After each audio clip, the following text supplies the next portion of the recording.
Greetings, Commanders. Welcome to another episode of Surviving Mars. By the way, I was asked why I greet Commanders in every episode. Well, the game choice that you make is Commander profiles, so I'm greeting everybody that plays this game.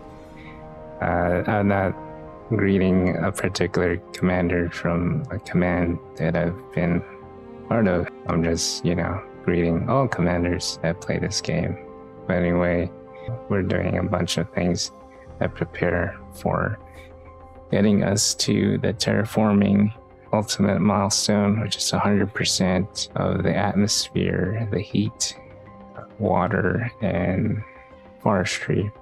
So the atmosphere and the heat, so each one is interdependent of one another. You actually need atmosphere and heat to be able to make rain, and without moisture you can't evaporate the lakes or seas to make rain, so you need that too. And then to hold it all in are the greenery and the plants, which is the most difficult part of getting 200%, because those initially when you make the farms, so we have open farms unlocked. I forgot to mention in the previous episode, we're unlocking that. I want to preface the other episodes.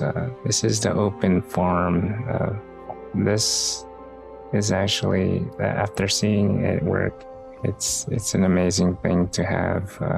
You basically leave it alone and you get seeds and you get all the food that you need for your colony.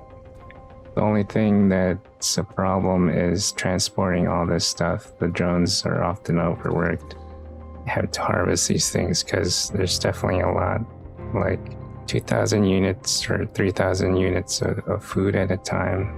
And you have so much of the map and deposits to drop this food off. It's going to be quite taxing on the shuttles, which, by the way, I do increase the amount of shuttles I have flying.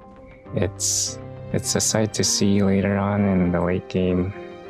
Most of your airspace is occupied by shuttles, and progression of it makes you wonder about the future and how we went about transporting things in Earth. So definitely see some similarities with this, doing these kinds of things on this planet, as opposed to seeing how things are on Earth.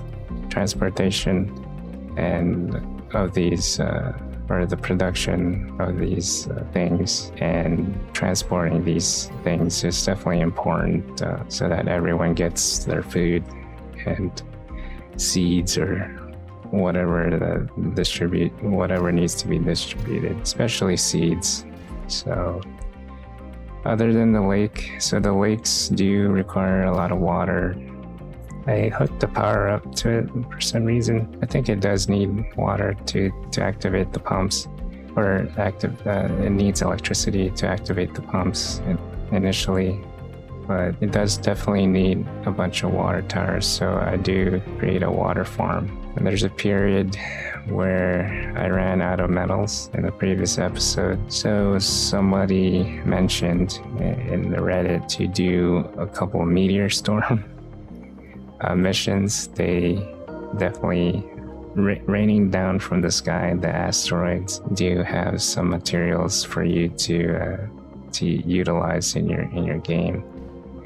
So I hope you enjoy this montage of things being destroyed, the meteor storm. Since I've done a couple of these asteroid capturing or meteors capturing missions, they all seem to target my base now. I don't know if it's intentional or not, but regardless of where the mission is, sometimes it's so far away from my area, it still ends up hitting my infrastructure randomly. I'm doing the quotation marks with my hands, but as you can see, it's hitting and missing a few buildings. We do get a couple dome fractures, and a bunch of things blew up.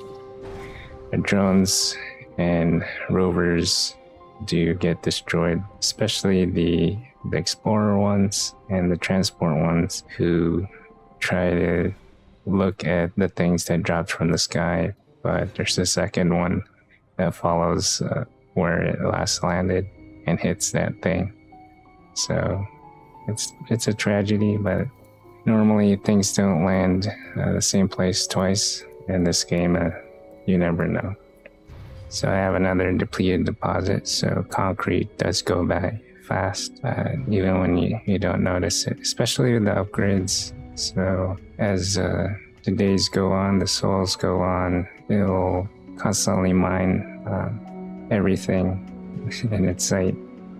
My resources definitely took a hit whenever those were depleted. I did notice when I looked at the underground that there was no way to transport any of my goods that I've been trying to ship down. It was because there was no coverage with my drones, so I had to move the drone hub a little bit closer to the elevator so that there's coverage.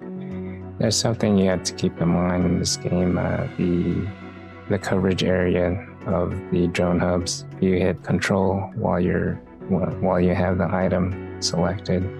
It'll show the range, the immediate range of whatever you're trying to build, if it has range, or if it doesn't, it shows the range of the buildings that are on screen.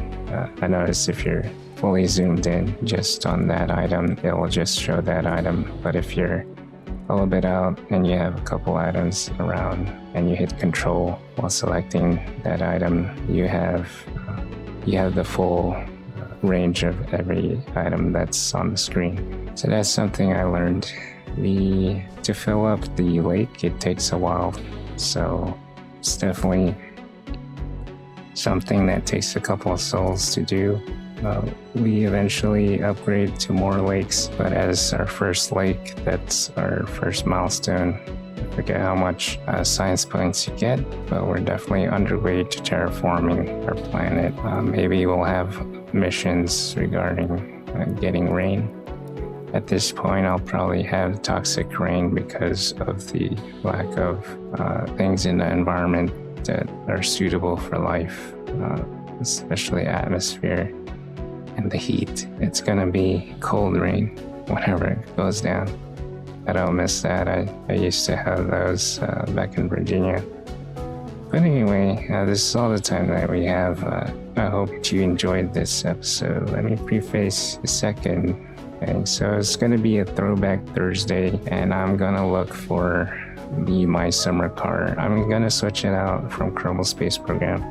I know somebody mentioned they were looking for a Kerbal Space Program one, but I've hit part of my archive where I don't have really good content for Kerbal Space Program.